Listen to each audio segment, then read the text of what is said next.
Bona tarda. Continuarem amb aquesta sessió híbrida pel que fa a la tecnologia i a les llengües. Jo començo quan tingui accés a veure i escoltar la persona amb qui haig de parlar, però de moment no tenim el senyal. Yo estoy aquí. ¿Estás aquí? Es que... ahora. Disculpa. Hola, muy buenas tardes. Bueno, pues pasem al castellà. Muy buenas tardes, Isabel de la Mata, la asesora principal de Salud y Gestión de Crisis de la Comisión Europea. Antes asesora principal de Salud y, para resumirlo, con una larguísima experiencia tanto en salud como en gestión pública en la Unión Europea y también aquí en España, en el País Vasco. Y además, last but not least, es médico, es doctora. No está mal tener una responsable en asuntos de salud a alguien con conocimientos extensos de medicina. Pues ya cuando quiera, Isabel, adelante con su intervención. Muchas gracias y buenas tardes a todos. Siento no estar presente en Barcelona, pero bueno, todos conocen la que tenemos aún para viajar. Y me dice que no puedo compartir la presentación porque el host no lo permite. O sea que o me la habilitan o no tengo presentación. No sé si es posible. No. Bueno, mientras tanto, mientras se resuelve este problema técnico, lo que sí quería empezar es negando la mayor. Es decir, se ha dicho en la introducción que la Unión Europea no tiene competencias de salud. Eso no es cierto. La Unión Europea tiene competencias de salud, no tiene competencias en la gestión de los servicios sanitarios. Pero hay la legislación en medicamentos, gracias a la cual se han podido aprobar las vacunas que están siendo puestas ahora a los ciudadanos de la Unión Europea, las 4 vacunas de las que se ha aprobado temporalmente la autorización de puesta en el mercado. Cualquier medicamento. La Unión Europea tiene competencias en calidad y seguridad de sangre, células y tejidos y órganos.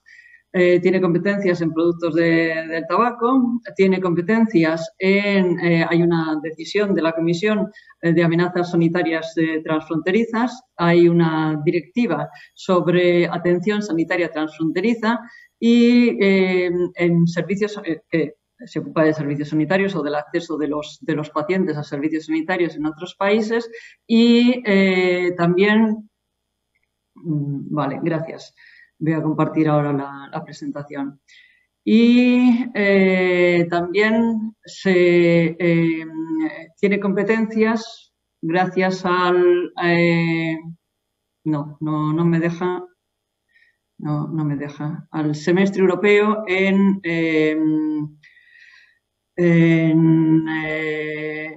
los servicios de salud, siguiendo las reformas que se están produciendo en los diferentes países. No sé por qué no me deja compartir.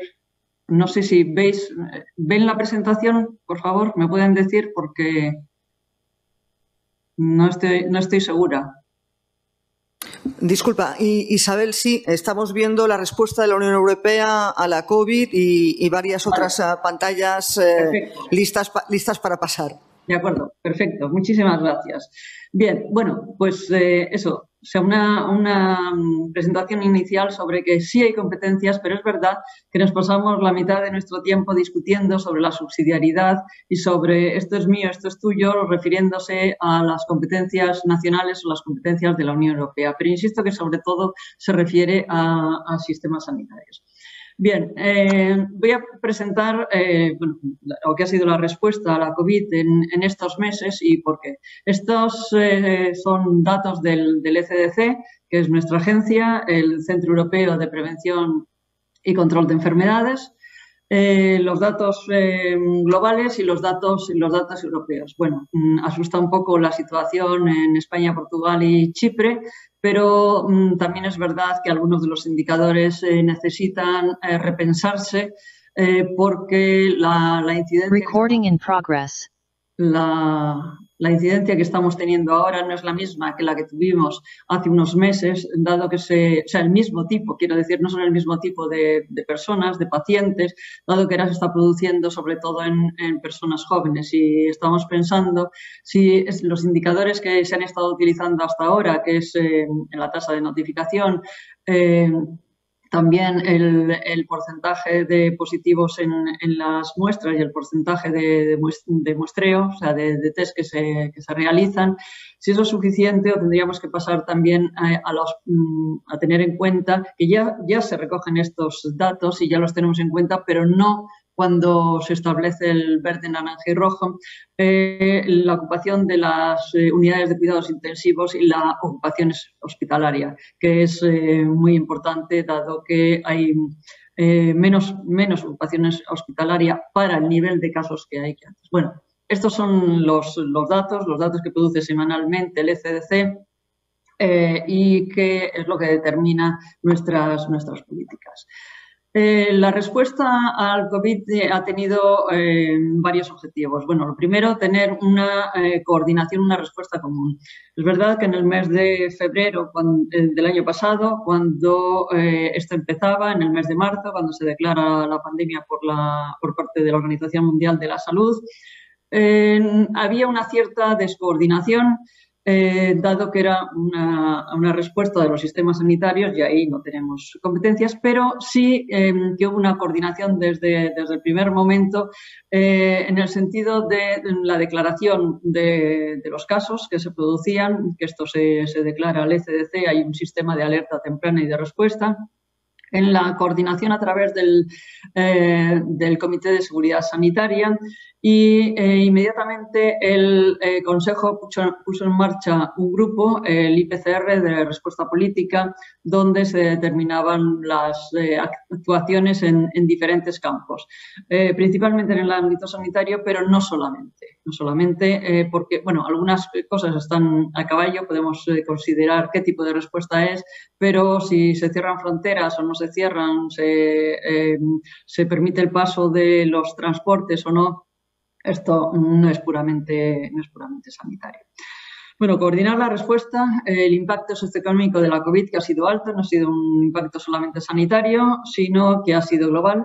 Es la primera vez que a escala mundial una crisis sanitaria se transforma en una crisis global y con gran impacto socioeconómico. También necesitábamos reforzar los sistemas de salud pública y de atención sanitaria, dado que algunos colapsaron. Los hospitales, la atención primaria, todo. Hubo transferencia de pacientes entre algunos países y hubo también transferencia de profesionales sanitarios entre algunos países. Y ayuda mutua para la respuesta en caso de medicamentos, de productos sanitarios y de equipos de protección personal que no existían. Ahí es donde nos dimos cuenta que se había deslocalizado mucha de la producción de mascarillas, por ejemplo, o la producción de precursores para medicamentos, como para el paracetamol, pues también estaba fuera de nuestras fronteras. Había que apoyar a los Estados miembros y proporcionar información sobre cómo iba avanzando el virus. Estos eran los objetivos principales de la respuesta.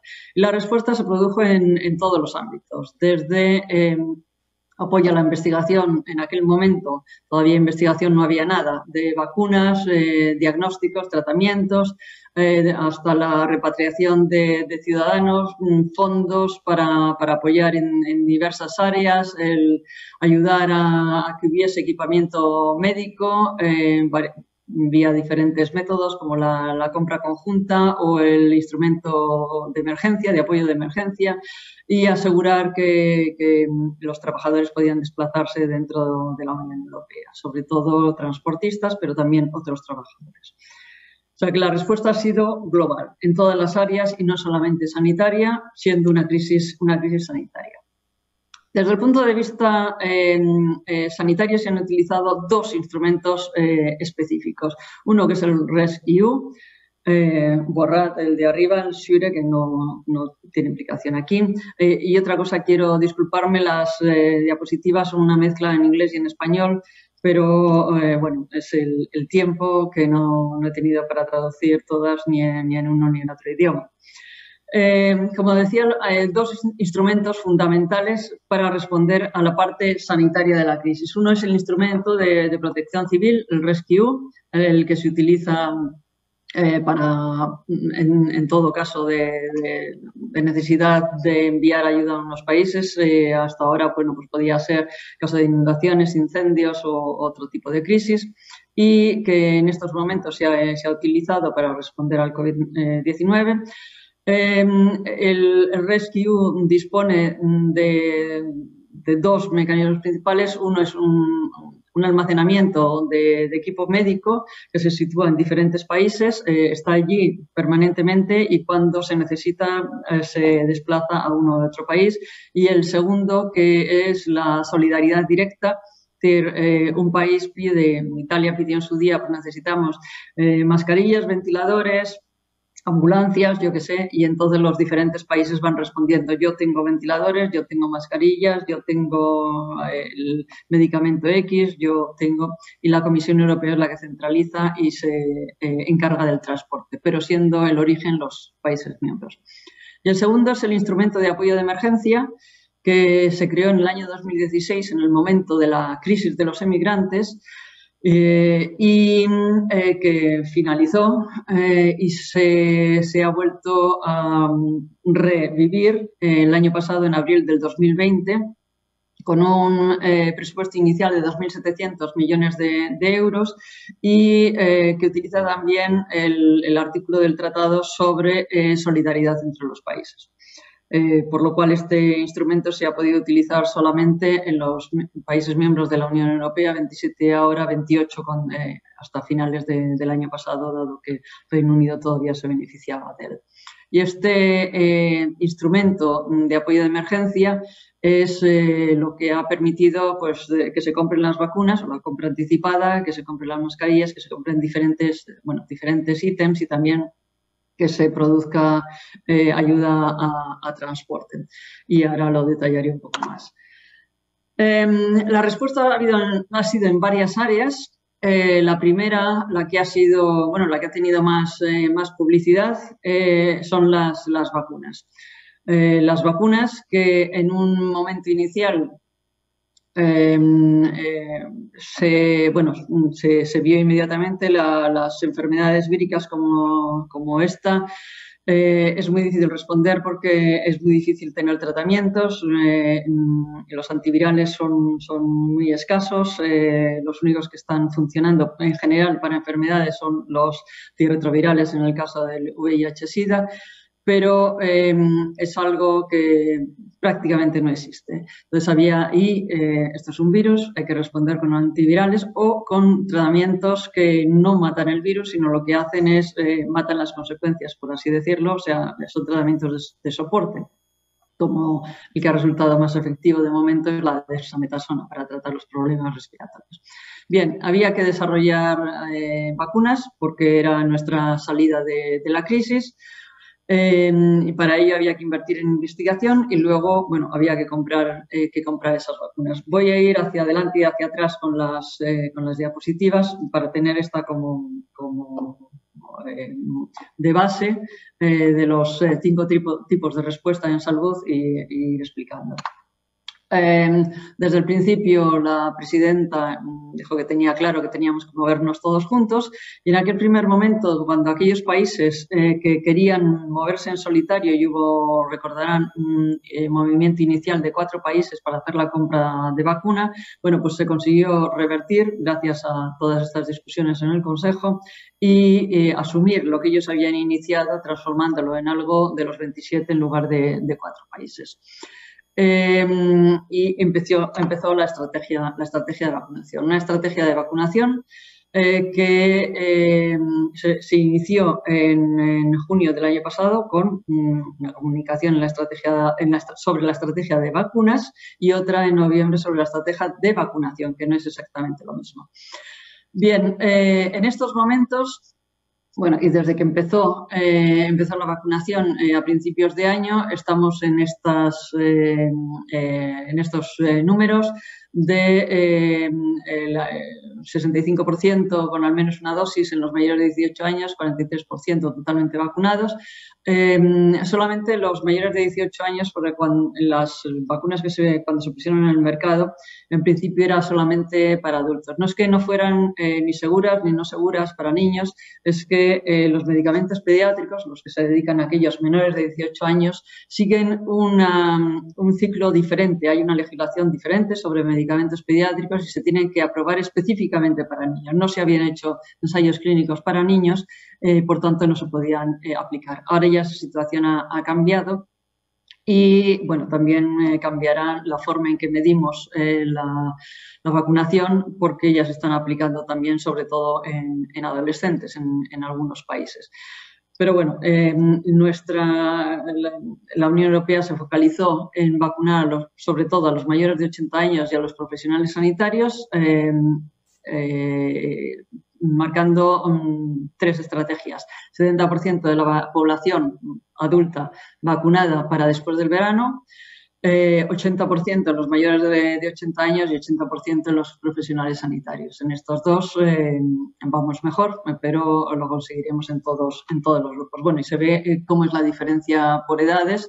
En los más jóvenes, de 18 a 24 años, pues bueno, todavía estamos bajitos porque se ha empezado recientemente y porque la estrategia de vacunación que se estableció en noviembre del año pasado establecía los grupos de prioridad y las personas mayores y aquellos que vivían en las residencias eran los grupos prioritarios seguidos por los profesionales sanitarios y luego una serie de características individuales, dado que no iba a haber de entrada no había vacunas para empezar el primer día con todo el mundo y segundo no se puede vacunar a todo el mundo al mismo tiempo, no hay posibilidad física y entonces había que priorizar.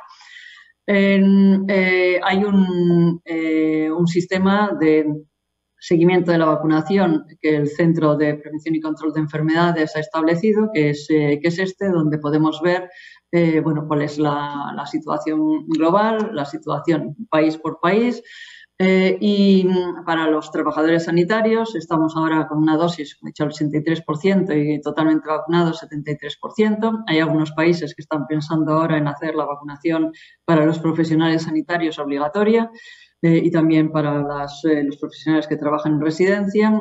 Hasta ahora solamente son un par de ellos, pero probablemente se extienda. En cierto modo, tiene sentido porque son los profesionales que ven a personas vulnerables, pacientes de otras enfermedades también y que podrían transmitir la enfermedad, pero esto sí que es una competencia nacional, dado que es sistema sanitario. Y esto es la situación para los mayores de 80 años. Aquí está incluso mejor, ya casi estamos en el 80% con las 2 dosis, 78,6%, pero todavía falta ese esfuerzo extra. Y lo que sí hay es muchas diferencias entre países, con algunos más reticentes y también que han conseguido menores porcentajes de vacunación por diferentes motivos. Voy a ir para atrás, como había dicho. La segunda, o sea, eso es la vacunación segura y efectiva, 4.400 millones de dosis. ¿Por qué tantas dosis? Bueno, primero, y esto es una compra anticipada, o sea, todavía no se tienen. Y de momento, bueno, se han hecho acuerdos con 6 compañías sobre 6 vacunas, pero de momento solamente tenemos 4 aprobados, aprobada provisionalmente la puesta en el mercado. Bueno, primero, cuando se empezaron a hacer los acuerdos de compra, no se sabía cuáles eran las vacunas que iban a resultar exitosas, las que iban a salir bien o no iban a salir bien. Necesitábamos también diversificar hay diferentes tipos de vacunas, las de virus atenuados y las de virus muertos, por así decirlo, que son las vacunas tradicionales. Es con lo que nos vacunamos, pues desde sarampión, de polio, de los diferentes virus contra los que nos vacunamos. Y luego estaban las nuevas tecnologías, que son las basadas en RNA mensajero o en proteínas. Estas no se sabía cómo iban a resultar y, sin embargo, han sido las primeras que se han probado. Las de RNA mensajero, no la de proteína, que digamos que va con cierto retraso. Segundo, o sea que teníamos que comprar por si acaso. No sabíamos si más que no era compra exactamente, era disponer o saber que íbamos a poder disponer de vacuna. Segundo, teníamos que disponer de vacunas que fuera posible donar también. Aunque la Unión Europea participa en el COVAX, que es el sistema mundial para vacunación, también se están haciendo donaciones individuales desde dos puntos de vista, país a país y también desde como global. Donaciones de dinero, donaciones de vacunas. Es decir, también necesitamos tener dosis suficientes para esta potencial donación. Tratamientos. Los tratamientos, como he dicho, es más complicado. Se ha desarrollado una estrategia terapéutica, igual que se desarrolló la estrategia de vacunas. Esto ha sido recientemente. Hasta el momento solamente hay un medicamento autorizado como tratamiento del COVID-19. Uno presentado a autorización y 4 que están bajo lo que se llama Rolling Review, que es una revisión rápida antes de que oficialmente se presente para autorización. El autorizado, bueno, es el Veklury, el Remdesivir, y es una autorización provisional también, y los otros son anticuerpos monoclonales, todos. Los otros 5. Otra estrategia que también se ha utilizado desde el principio es el plasma de pacientes recuperados. Y aquí se ha hecho también un esfuerzo, ha sido financiado con el instrumento de apoyo de emergencia, igual que las vacunas, por cierto, la parte de la compra anticipada, para que hubiera más unidades de donación de plasma. Los países tienen bastantes bancos de sangre generales, pero de sangre completa, pero menos de plasma. Y bueno, se ha procedido a apoyar que haya estas unidades de donación de plasma y también de recuperación del plasma y de recuperación de lo que hay dentro del plasma, que básicamente, bueno, en este caso lo que hay son anticuerpos. Y todo de pacientes que se han recuperado de la COVID, que pudieran ser utilizados directamente o para la preparación de estos medicamentos basados en anticuerpos monoclonales. Los test también desde la Unión Europea, desde la Comisión, lo que se han hecho estrategias de cómo se iban a hacer las pruebas. Estrategias también para el desarrollo de los tests, las apps de trazado de contactos que han tenido diferente implantación y diferente éxito en unos países o en otros. Depende, una app solo puede tener éxito si se alimenta, si se meten los datos en ella, si los ciudadanos la usan. Si no la usan ni los ciudadanos ni el sistema sanitario, pues no sirve para mucho. Tanto para el trazado de contactos como para las alertas. También se han dado guías sobre los test rápidos, los autotest, la validación, secuenciación genómica.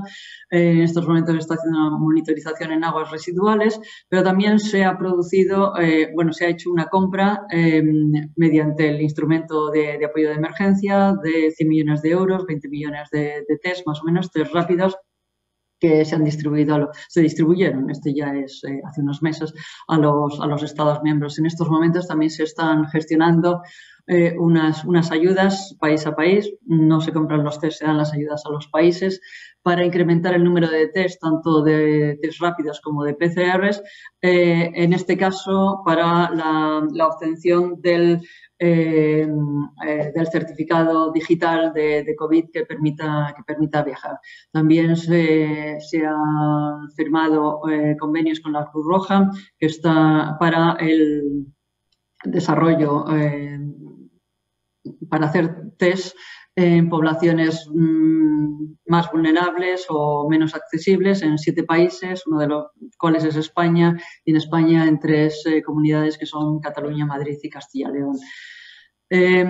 Luego, bueno, se han hecho otro tipo de actividades con el instrumento de apoyo de emergencias, como ha sido, por ejemplo, la formación de profesionales sanitarios en skills de intensivos, profesionales que no eran ni médicos ni enfermería de intensivos, pero que podían trabajar en ello cuando fuera necesario. Se han formado 17.000 médicos y enfermeros y en 700 hospitales. El impacto en España ha sido muy alto. Creo que ha sido, bueno, creo no, sé que ha sido el mayor número de profesionales sanitarios formados. No cuando es por habitante, pero sí en números globales. La respuesta también ha sido en proteger la salud. Se han iniciado una serie de actividades como la Unión Europea de la Salud, a la que me referiré un poquito, la estrategia farmacéutica, el programa de salud y luego la autoridad de respuesta a las emergencias sanitarias, que bueno, se está discutiendo ahora qué es lo que será, qué configuración tendrá y que se pondrá ya en marcha a finales del año que viene. Y mientras tanto el incubador de HERA, que básicamente se está ocupando de las variantes, de detectar las variantes, financiar esta detección de variantes en los diferentes Estados miembros. Y también, bueno, el apoyo a los sistemas sanitarios con la cooperación transfronteriza, traslado de pacientes, traslado de profesionales, traslado de material, y también se han comprado robots de desinfección. Guías, o sea, el apoyo mediante guías a los Estados miembros ha sido, bueno, en diferentes áreas, desde sobre las estrategias de test, sobre los déficits de trabajadores sanitarios, los déficits de materiales diversos, las estrategias de vacunación, las respuestas de los sistemas nacionales mediante el Comité de Seguridad Sanitaria, que se viene reuniendo desde hace un año entre 1 y 2 veces por semana. Es un comité de coordinación entre todos los países, al que se invita a la OMS y también a algunos países vecinos extraordinariamente durante esta situación de emergencia. Otro mecanismo que se ha utilizado son las compras conjuntas. Esto, la diferencia con el instrumento de apoyo de emergencia básicamente es que no paga la Comisión, sino que pagan los Estados miembros, pero se hacen las compras conjuntas también de test, de ventiladores, de Remdesivir, de las jeringuillas para poder poner las vacunas, de cosas diversas. Y estas son cosas que se han ido comprando, productos que se han ido comprando, gastos que se han ido produciendo, son diversos y todavía siguen en marcha. Y es básicamente todo aquello que un país solo no podía comprar y que haciendo una compra todos juntos se tenía más acceso en momentos en que todo el mundo estaba compitiendo y que algunos países limitaron la exportación de estos productos. Bueno, otro instrumento fue la Clearing House, que era, bueno, una forma de ponerse en contacto con las compañías productoras. Yo tengo esto, yo necesito esto, bueno, nos ponemos de acuerdo y se puede hacer más rápidamente la compra. Esto ya no es necesario y se va a ir cerrando. Bien, 4 cosas sobre la Unión Europea de la Salud. el discurso del Estado de la Nación. La presidenta von der Leyen hace referencia a ello. Tenemos que construir una Unión Europea más fuerte. Debemos reforzar nuestra preparación en la gestión de crisis para las amenazas de salud transfronteriza. Esto, que como puesta en marcha es nuevo, como idea no es nuevo, es más, la primera vez que se empieza a hablar de la Unión Europea de la Salud fue en el año 2000, y cuando se estaba preparando la presidencia española de la Unión Europea, porque en aquellos momentos estábamos debatiendo la movilidad de pacientes y lo que ahora en este momento es la Directiva de Atención Sanitaria Transfronteriza. Pero no se puso en marcha hasta ahora. También un paso siguiente, la conferencia sobre el futuro de Europa, que se ha mencionado y que se tratará mañana, creo. Hay 10 temas y uno de ellos es salud, y hay 4 paneles de ciudadanos y uno de los 4 es cambio climático, medio ambiente y salud. Es decir, que es importante el papel de la salud. Se ha visto, los ciudadanos se preocupan por la salud, se ha visto el impacto que la salud puede tener en el día a día, en la seguridad global. La Unión Europea de la Salud, básicamente lo que es qué necesitamos y qué vamos a proponer. ¿Qué necesitamos? Pues se ha visto que necesitamos poder actuar mejor y más rápidamente y más como Unión Europea.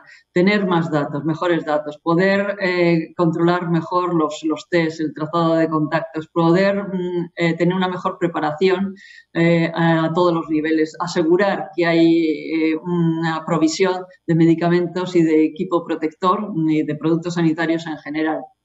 Esto es lo que nos ha fallado y se proponen diferentes cosas. Se proponen vía 3 mecanismos principales. Bueno, se ha hecho una comunicación, que es explicar todo esto, y después 3 propuestas de reglamentos. En el caso del reglamento de las amenazas para la salud transfronterizas, hemos pasado de una decisión de la Comisión, que es lo que hay ahora, a un reglamento, es decir, de lo más bajo de la escala legislativa a lo más alto.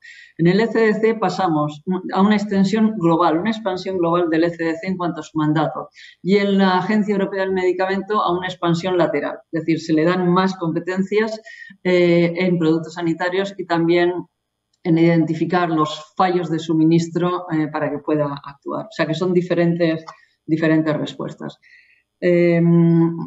Creo que no voy muy bien de tiempo, voy a acelerar un poco. La propuesta del reglamento sobre amenazas transfronterizas es en estas 4 áreas en las que se va a actuar: preparación, vigilancia epidemiológica, evaluación del riesgo y alerta temprana, y en la coordinación de la respuesta a nivel europeo, que no sea solamente una asesoría, sino que se pueda actuar desde el Comité de Seguridad Sanitaria. En el caso del ECDC, también aumentar la vigilancia que ya se está produciendo, que puedan dar recomendaciones para respuesta, pero recomendaciones concretas. Ahora hacen guías y evaluación de riesgos, pero no pueden decir, yo qué sé, por ejemplo, el uso de mascarillas debería ser así. Esto lo podrán decir en el futuro si sale la propuesta tal como se presentó.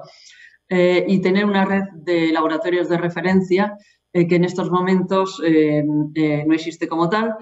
Sí existe, sin embargo, en el caso de salud animal, pero donde hay muchas más competencias, pero no en el caso de la salud humana. En el caso de la EMA, como he dicho, se les da competencias en productos sanitarios, también en monitorización una vez después de que se han puesto en el mercado, y tratar también sobre los déficits en el suministro.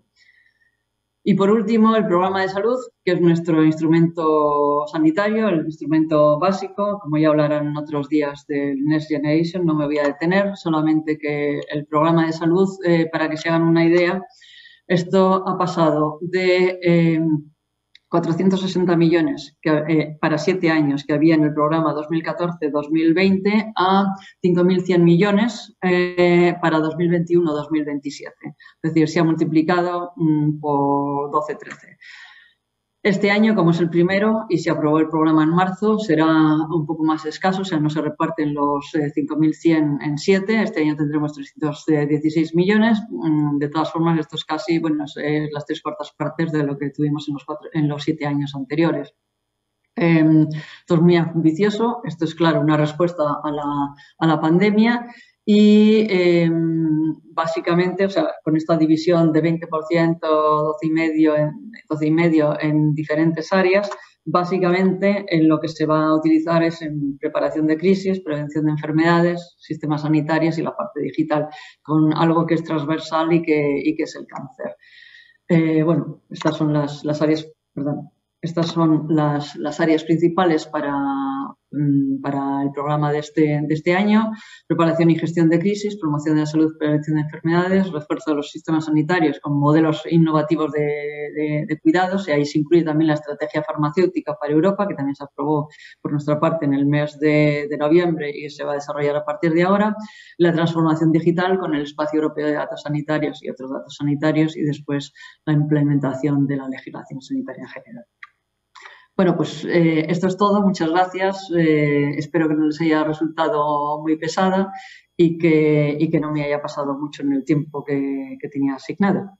Muchas gracias. El lote de FP2 que yo me he comprado hoy en una farmacia de Barcelona son Made in China. He hecho la reflexión en la Unión Europea, puesto que todos recordamos hace un año el drama que fue conseguir guantes, que ahora ya sabemos que no sirven para casi nada, y mascarillas. Se ha hecho, no, ya, he hecho casi. Se ha hecho la reflexión la Unión Europea de la necesidad de, además de comprar, manufacturar, producir esos elementos de primerísima necesidad. En el ámbito farmacéutico es parte de las discusiones que dentro de la estrategia farmacéutica se están llevando a cabo con los estados, con las compañías farmacéuticas, y también la estrategia de productos sanitarios. Bueno, hay un problema adicional, digamos, es que los medicamentos son medicamentos y no hay nada más que la mayoría se aprueban centralizadamente y ya. Para la otra parte, hay una parte que son productos sanitarios, tienen una regulación sanitaria como productos sanitarios, y otros que no lo son. Consideran equipos de protección personal, pero porque hasta ahora no se utilizaban en el ámbito sanitario, sino en el otro. Has mencionado, esas mascarillas FP2 no son un producto sanitario. Las mascarillas quirúrgicas sí lo son, que se utilizaban en hospitales.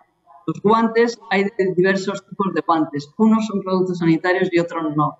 Este es uno de los problemas, que la legislación es diferente, pero en cuanto a la producción, sí, estamos en contacto con todos los potenciales productores para estimular que la producción a la Unión. Quien más, quien menos, y sobre todo en la audiencia, que por lo menos la presencial es bastante joven, quien más, quien menos tiene algún familiar, algún conocido en el Reino Unido o en Estados Unidos o en Israel. A nivel de opinión pública se ha criticado mucho, y la percepción es que mientras que la opinión pública dice justamente Biden y Boris Johnson en el Reino Unido han aplicado el America First y el Reino Unido First, la Unión Europea no. ¿Cuál ha sido el criterio de distribución de vacunas de la Unión Europea y por qué? Sobre todo, ¿por qué no nos hemos quedado todas las vacunas que teníamos para nosotros y hemos estado exportando vacunas cuando veíamos que en Estados Unidos, pues cuando iba por edades, gente mucho más joven que yo, por ejemplo, ya estaba vacunada hacía un mes? Sí, aquí también hay dos cosas diferentes, o sea, dos diferencias en la actuación de Estados Unidos y Reino Unido y de la Unión Europea. Por una parte ha sido la aprobación de las vacunas. Nosotros hemos hecho autorización profesional y ellos han hecho autorización de emergencia. Esto es fundamentalmente diferente, aunque no lo parezca a la vista. La autorización de emergencia es lo que antes se llamaba, o lo que hemos llamado en España durante mucho tiempo, uso compasivo. Es decir, no hay otra cosa y se utiliza lo que hay. Y como se utiliza lo que hay, si hay efectos secundarios, es un problema y no es mi problema. Siendo mi Estado o las compañías farmacéuticas y siendo el paciente que recibe, en este caso, estas vacunas. Se utilizaba sobre todo en tratamientos compasivos, cuando no había otra cosa, y en pacientes en condiciones más dificultosas. Esto en las vacunas era importante porque no sabiendo, y de hecho fue una de las discusiones más fuertes cuando nosotros discutíamos con las compañías farmacéuticas, la liability, la responsabilidad, si algo no iba bien, como era un medicamento nuevo, no que no se hubiera testado la calidad y la seguridad, sino que los ensayos clínicos se hacen con un número de pacientes y luego se pone en el mercado, como todo, y hay más personas afectadas, pues era importante que alguien se hiciera responsable también. La segunda parte es que la Unión Europea no puede ser solamente egoísta, entonces las exportaciones sí que se miraban, pero solamente se prohibió una exportación en todos los países que ha estado en vigor este reglamento sobre exportaciones. Podríamos haber dicho lo de nosotros primero, solamente nosotros y más que nosotros, pero tampoco parecía justo. De todas formas, también fueron criticados. Es decir, que se haga lo que se haga, se va a criticar, pero se consideró que era, en esta crisis, si no salimos todos, no va a salir nadie. Porque lo que sí hemos visto, por ejemplo, con lo de las variantes, es una variante aparece un día en un país y al día siguiente no, pero 2 semanas después está más o menos en todas partes. No podemos poner fronteras a los... Es muy difícil. Hasta los países que se han cerrado completamente, lo tenían fácil para cerrarse, porque en islas como Australia o Nueva Zelanda también han tenido casos del virus y de las diferentes variantes. Es muy complicado porque siempre hay algo que se escapa. Entonces, no podíamos prohibir totalmente la exportación de vacunas, entonces nos veíamos abocados a que igual sí aquí íbamos a tener una cobertura mayor, pero en otras partes del mundo poco a poco se iría desarrollando la libertad y al final cambiar que nosotros. Siguiendo esa lógica de si hasta que no estemos todos más o menos protegidos no hay nadie protegido, hemos visto que no solo en Estados Unidos hay un movimiento antivacunas muy fuerte y tiene que salir el gobierno y distintas instancias a fomentar, a incentivar a la población, incluso regalarles hamburguesas y cosas de estas un poco extravagantes para que se vacunen. Pero esta misma semana, antes de ayer, el presidente de Francia, Macron, también hacía algo parecido. Incentivaba, mira que si no estás vacunado no vas a poder entrar en un restaurante, no te vas a poder montar en un tren o en un avión. Dentro de Europa, de nuestros 27, de los 27 miembros que somos, ¿cuáles son los países con movimientos antivacunas más fuertes y que, en ese sentido, pueden poner en riesgo la inmunidad de grupo europeo? Bueno, la historia de los movimientos antivacunas es una larga historia y dentro de las actuaciones de la Unión Europea ya hace 3 años se aprobó una recomendación del Consejo para aumentar la cobertura vacunal. En aquel momento el problema más fuerte era el sarampión, era la no vacunación del sarampión. En estos momentos, bueno, tenemos el COVID. Y luego hay otro, bueno, y deberíamos diferenciar lo que son los movimientos fuertes antivacunas de lo que es las dudas ante la vacunación, que no es totalmente equiparable. Hay muchas personas que por diferentes razones tienen dudas sobre si el momento es adecuado, si no, cuáles serían los secundarios, etc. Ahí lo que estamos trabajando mucho es con la desinformación y la mala información, o sea, la misinformation, las dos. Intentamos convencer antes que obligar, pensando que es mejor, pero luego también tiene que tener claro que la vacunación es un acto individual, pero también de solidaridad. O sea, yo no me vacuno solamente por mí misma, me vacuno por todos los demás, porque hay gente que no se puede vacunar, porque tienen enfermedades autoinmunes, inmunes, por ejemplo, están inmunocomprometidos. Esas personas se protegen porque les protegen los demás. Los niños en este momento, cuando todavía no se está vacunando niños pequeños, se protegen porque les protegen los demás. O sea, si los demás, los que pueden vacunarse, no se vacunan, el virus va a seguir circulando y va a afectar a aquellos que no están vacunados. O sea, que es un acto de solidaridad. Y al mismo tiempo, en cierto modo, es lógico. Si yo no estoy vacunado y todos los demás están, o sea, y hay mucha gente que está vacunada, hay una parte de gente que está vacunada, y yo entro en un sitio donde están estas personas vacunadas, pero teniendo en cuenta que la protección nunca es del 100%, puede ser del 98% incluso, o del 90% en algunos casos. Hay gente que solamente tiene puesta una vacuna, todavía la protección es menor hasta que con la segunda dosis aumenta. Esas personas están poniendo en riesgo voluntariamente. O sea, una cosa es que no hayan podido acceder todavía a la vacunación y otra cosa es que voluntariamente no se quieran vacunar. Están poniendo en riesgo a los demás. Entonces, ¿por qué van a tener acceso a todos los sitios donde están los demás cuando les pueden contagiar? Los profesionales sanitarios es una de las categorías de personas y otras que tienen contacto con la población. En cuanto a los países, bueno, no es ningún secreto. La Comisión ha publicado un Eurobarómetro. Siempre se ha destacado Francia como uno de los países con más problemas o con menos vacunación, más reticencias a la vacunación. Es por eso que Macron ha tomado, bueno, o están tomando estas decisiones. Hay otros países también. Tenemos el Eurobarómetro, el último Eurobarómetro sobre actitudes respecto a la vacunación de COVID publicada en el mes de mayo y, bueno, pueden acceder o se lo puedo enviar.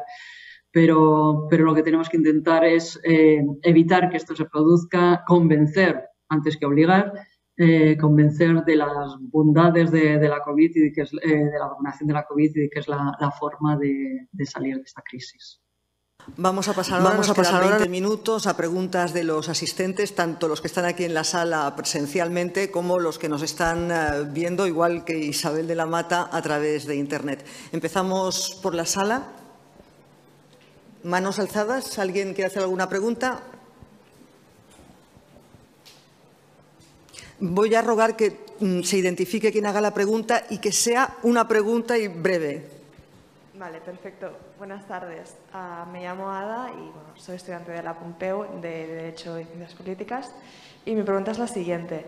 Hace pocos días conocíamos la noticia de que la vacuna española está casi desarrollada y que pronto podíamos tenerla en nuestras manos. ¿Esto cómo podría cambiar el panorama de las vacunas en la Unión Europea? ¿Podría ser que cada país generase su propia vacuna y que entonces ya este escenario de cooperación no fuera posible? Muchas gracias. No, por varias razones fundamentales. Las vacunas, todo medicamento nuevo utilizando tecnologías novedosas se aprueba en la Agencia Europea del Medicamento, o sea, centralizado. Es la única forma de que ese medicamento tenga acceso a todos los países de la Unión Europea y todos los países tengan acceso a él. Por tanto, si se hace una aprobación nacional, puramente nacional, que es muy raro, ya digo, en el caso por ejemplo, de la vacuna del COVID, porque son tecnologías novedosas, son medicamentos novedosos, no son genéricos, o sea, sería muy raro, pero si se hiciera una aprobación nacional, por el motivo que sea, solamente podría ponerse en circulación dentro de España. No creo que eso vaya a ser así, porque no sería beneficioso ni para quien está desarrollando la vacuna, ni tampoco para el país, porque, por ejemplo, en el certificado europeo digital solamente se reconocen las vacunas que ha aprobado la EMA o las que ha aprobado la OMS. O sea, en estos momentos las 4 que están por la EMA y las 4 también, o sea, bueno, no son 4, son algunas más, pero muy poquitas, que ha aprobado la OMS. Y, bueno, en este caso, quien se vacunase con esa vacuna que solamente ha sido aprobada a nivel nacional no tendría acceso al certificado europeo digital, no tendría acceso a viajar. Yo creo que la vacuna española, como se define, se aprobará en la Agencia Europea del Medicamento. Se llevará a la Agencia Europea del Medicamento. Al final, quien aprueba es la Comisión para la autorización de puesta en el mercado. Y es una buena cosa. Todavía necesitamos vacunas, necesitamos más vacunas, necesitamos nuevas vacunas porque se desarrollan diferentes cepas, diferentes variantes y, probablemente, todavía no lo sabemos, pero probablemente tendremos que pasar un tiempo con boosters de vacunas, o sea, como hacemos con la gripe, revacunación, sea cada año, cada 3 años, cada 2 años, no sabemos todavía, pero y para eso necesitamos vacunas. O sea que es una buena idea que la gente siga trabajando, los científicos, y desarrollando nuevas vacunas. Vamos con la siguiente pregunta, esta de alguien que está siguiendo este diálogo, esta intervención por Internet. Pedro Gallego Milla pregunta ¿qué medidas legales tomará la Unión Europea contra AstraZeneca por el incumplimiento del contrato y las consecuencias que tuvo en nuestra población? Ya se han tomado y se presentaron 2 denuncias ante los tribunales en Bélgica porque es quien es competente, dado el contrato que se firmó. Y en septiembre, bueno, ha habido ya una sentencia provisional y habrá otra en septiembre, obligando a la compañía a suministrar una serie de vacunas y, si no, con una penalización económica por el tiempo de retraso. Y seguimos con ellos, veremos en septiembre. ¿Hay alguna pregunta en la sala? Sí, sí. Lo mismo, identifícate, por favor, y la pregunta directa. Soy Mar López, alumna de Ciencias Políticas en la Universidad de Barcelona. Y mi pregunta es que, en caso de que aumentase el riesgo de la inmunidad de grupo, ¿se podrían llegar a suspender derechos como el que nos proporciona el Tratado para la Libre Circulación por la Unión Europea? Bueno, en realidad la libre circulación también tiene mecanismo para suspenderlo por diferentes crisis. Es decir, o para poner alguna traba. Durante algunos meses no se podía salir de España y entrar en Bélgica por los residentes, y salvo de pruebas, de salida, de entrada, etcétera. Es decir, el derecho de libre circulación no es un derecho absoluto, está matizado por varias cosas y una de ellas es la salud pública.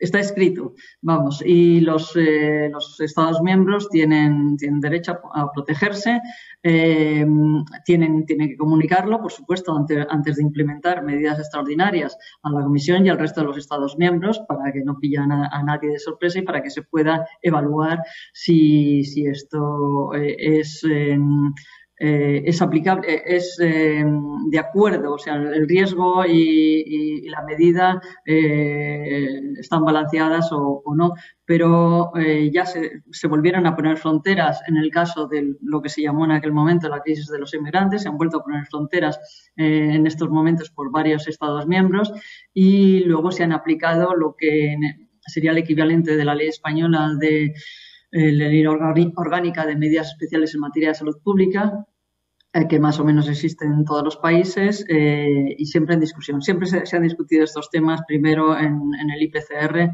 el mecanismo de respuesta a emergencias del Consejo, que al principio nos reuníamos lunes y jueves, ahora ya afortunadamente solo nos reunimos los lunes, pero donde se ponen en común todos estos temas. Vamos con otra pregunta online. Gemma García pregunta: la ciudadanía en general desconoce toda la información, la que usted ha dado, se entiende. Es más, considera que la Unión Europea ha gestionado la crisis de la COVID-19 mal. ¿Cómo se puede revertir este tema? Da para una tesis. Sabemos que uno de los problemas que tenemos es la comunicación, mejorar la comunicación a los ciudadanos. También por esto la conferencia El futuro de Europa es importante, por esto está el papel de las representaciones de la Comisión en los países. Intentamos mejorar nuestra página web, es decir, todo lo que yo les he contado, todas las diapositivas que he puesto, no hay ni una sola que no haya sido extraída de la web. De la web del ECDC, de la web de la Comisión, de la web general, de la web de DigiSanté. Todo es público y publicado. pero tenemos que hacer un esfuerzo, somos conscientes en comunicar mejor y en usar más pues, herramientas más modernas, quizá todos los medios de todas las redes sociales para difundir las buenas noticias. Parece que solamente las malas noticias son noticias y que solamente las malas noticias es lo que pasa cada vez que hay un fallo y que AstraZeneca no nos sirve las vacunas. Bueno, podíamos comunicar mejor que Pfizer nos ha servido todas las vacunas y más vacunas u otras, el número que tenemos, todo lo que hemos estado donando, todas las reuniones de coordinación, las cosas que se han avanzado, cómo se ha conseguido no cerrar completamente y hacer estos corredores de forma que los alimentos siguieran llegando, la donación altruista de países que lo estaban pasando mal, pero también a otros que estaban todavía peor dentro de la Unión Europea, mandando mascarillas o mandando ventiladores. Los ventiladores, bueno, es algo que nadie conoce porque se utilizan en las unidades de cuidados intensivos, pero que hemos estado en déficit, mandando profesionales. Los noruegos mandaron equipos médicos a Italia al principio, los austriacos acogieron a pacientes italianos también. Tenemos que comunicar mejor, por supuesto. Gracias. Pregunta. Aquí.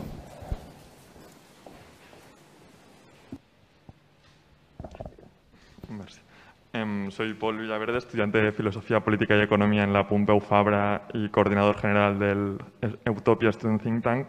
Y mi pregunta va encaminada al proceso o al debate sobre la liberalización de las patentes de las vacunas y cuál ha sido la posición de la Unión Europea a raíz del anuncio de la administración de Biden de su voluntad de dar pasos en ese sentido y la evolución de esa posición en los últimos meses.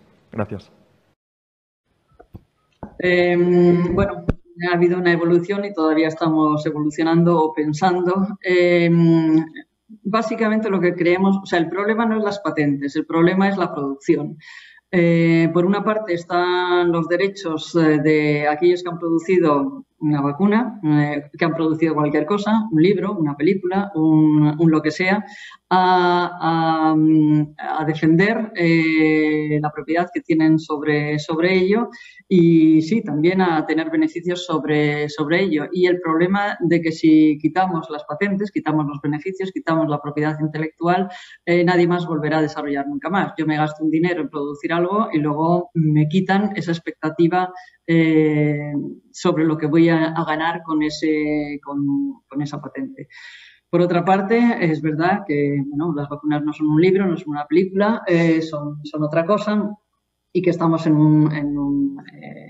una situación de pandemia mundial, pero si solamente liberamos la patente y decíamos, bueno, aquí está la patente, yo ya no cobro, ya no tengo la propiedad, hagan ustedes lo que quieran, no solucionamos nada, porque lo que hace falta es conocer la tecnología y tener la maquinaria, por así decirlo, para producir con esa tecnología esa vacuna. O sea, que lo que necesitamos aumentar es el acceso a esa tecnología en los sitios de producción y lo que también necesitamos es que los precios sean adecuados a la capacidad de pago. No puede ser igual el precio que paga, digamos, ejemplo, Alemania al precio que paga Bangladesh por el mismo medicamento o por la misma vacuna y nosotros creemos que donde hay que trabajar sobre todo son en esas dos áreas, en la parte de precio y en la parte de acceso a la tecnología y acceso a la producción, más que la liberalización total de las patentes.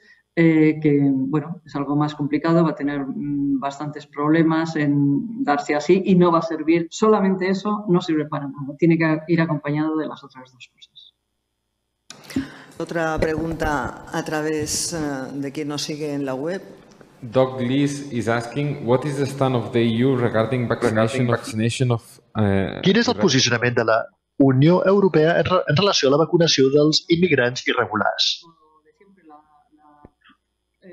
La organización, financiación, presupuesto, gestión de los sistemas sanitarios es competencia de los Estados miembros, pero en este caso está claro que todo el mundo tiene que tener acceso a la vacuna, aunque solamente sea por una posición egoísta. Si no nos vacunamos todos, no salimos de esto. No puede haber bolsas de no vacunados porque entonces volvemos a empezar, no se adquiere la inmunidad de grupo, y siempre hemos defendido que al menos en todo lo que es prevención primaria, tiene que haber acceso universal. No hay una legislación europea sobre el acceso a la salud de los, digamos, inmigrantes irregulares. Bueno, porque no hay una legislación sobre inmigrantes irregulares, pero siempre hemos abogado por el acceso al menos a la medicina preventiva, aparte de más. Pero bueno, en este caso, sobre todo a las vacunas y toda la parte de salud pública de todas las personas que estén en la Unión Europea en un momento determinado. ¿Otra pregunta en la sala? A ver. Sí, a ver. Buenas tardes, soy Xavier Lamarque, estudiante de Políticas y Derecho en la Pompeu Fabra. Y mi pregunta hace referencia a una cosa que ha mencionado usted en la exposición. No sé si se debería de haber priorizado ante la estrategia de vacunación europea el colectivo de jóvenes, ¿no? Hemos visto lo que ha pasado en España, que se ha juntado pues el fin de curso con el inicio de vacaciones de verano y también pues la reapertura del ocio nocturno en algunas comunidades autónomas. No sé si esto nos debe hacer pensar que el colectivo de jóvenes, conjuntamente con el de profesionales sanitarios y con los ancianos, también debería haber tenido prioridad. Gracias. No, porque la estrategia de vacunación, íbamos en 3 niveles. Primero, que no se muera la gente. Segundo, que no se colapsen los hospitales y el sistema sanitario en general. Y tercero, ir hacia la eliminación del virus. Los jóvenes, la mayoría no se mueren. Los que se mueren, y vamos, como moscas, son las personas mayores. Los jóvenes no colapsan tanto el sistema sanitario. Sí, por supuesto que hay jóvenes que ingresan incluso en la UCI, pero no la mayoría. Entonces, los jóvenes se infectan y nos destrozan los números, pero los que se mueren son los mayores. Los que había que vacunar lo que había que hacer en un primer momento es evitar que se mueran. Por eso, incluso no se empezó con los mayores, se empezó con los mayores en residencia, porque eran los que estaban cayendo como chinches. Los profesionales sanitarios, porque tienen mayor posibilidades de infección, de infectarse, porque son los que están en contacto, son los que están dando tratamiento a los enfermos. Y luego, porque si ellos se infectan, mientras se declaran los síntomas, están transmitiendo a otros pacientes que no son pacientes de COVID, pero de otras enfermedades con los que están en contacto en los hospitales o en otros sitios. Entonces, se decidió en esta estrategia, esto lo ha hecho también la OMS, poniendo por edades. Ellos han puesto otras edades que son 70, 50, 30 y luego ya ir por abajo de los 30 años, pero el primer objetivo, insisto, era que no se muera la gente, después que no se colapse el sistema sanitario y luego ya eliminar el virus. Los jóvenes, lo que sí que ha fallado es también pues el mantenimiento a largo plazo, tras un año todos estábamos hartos, yo entiendo que ellos también, de mantenimiento de las estrategias de aislamiento, de distanciamiento y luego, pues claro, cuando hay una parte de la población que está vacunada, el virus va hacia la que no está vacunada, que son los jóvenes. Pero yo creo que la priorización de los grupos en general por edades se hizo bien. Igual habría que haber tenido otros grupos de profesionales también en consideración, pero por edades seguimos lo que ha dicho la OMS lo ha dicho hace poco, pero nosotros un poco antes, pero todos estamos de acuerdo con esta estrategia. Nos quedan unos 3 escasos minutos para una última pregunta online muy rápida. Alex Gardes Saurina pregunta qué explica el fracaso del plan de solidaridad de vacunas con los países del tercer mundo y si la UE tiene parte de responsabilidad. No veo por qué, pero bueno, no es fracaso. Vamos a ver, hay el mecanismo COVAX, que es el que está desarrollando con los organismos internacionales, la OMS, pero también UNICEF. La Unión Europea participa en ese mecanismo de solidaridad que tiene, básicamente se da dinero, pero también se dan vacunas. Y luego las donaciones individuales a los países. También hay que tener en cuenta que la pandemia está yendo por áreas geográficas, es decir, los países América Latina, los países más pobres han resultado afectados más tarde. Por eso también, en cierto modo, era lógico que se empezara a vacunar donde había más afectados. Ahora hay más gente afectada en África. Hasta hace unos meses no la había y bueno, tenía menos sentido vacunar allí que aquí, que todavía estaba muriendo gente. Pero yo creo que la Unión Europea sí que está mostrando que es solidaria, es el principal contribuidor al COVAX en dinero y también en número de vacunas. Y estamos en continuo contacto con los gestores del COVAX y con la OMS y participando en las discusiones con ellos. Por otra parte, bueno, sería irreal decir vamos a vacunarnos todos en todo el mundo el 20% y hasta que no esté vacunada el 20% en todo el mundo no seguimos avanzando al 30%. Esto es irreal y, bueno, se hace lo que se puede. Gracias. Y Samantha, por mi parte, agradecerle muchísimo la claridad, la concisión y la capacidad de síntesis que no es habitual con la que ha hablado. Muchísimas gracias. Queda apenas un minuto y le cedo el micrófono al anfitrión, al director del think tank, del CIDOB, Pol Morillas. Muchísimas gracias por mi parte, Isabel. Ha sido un placer tenerla y escucharla. Muy bien.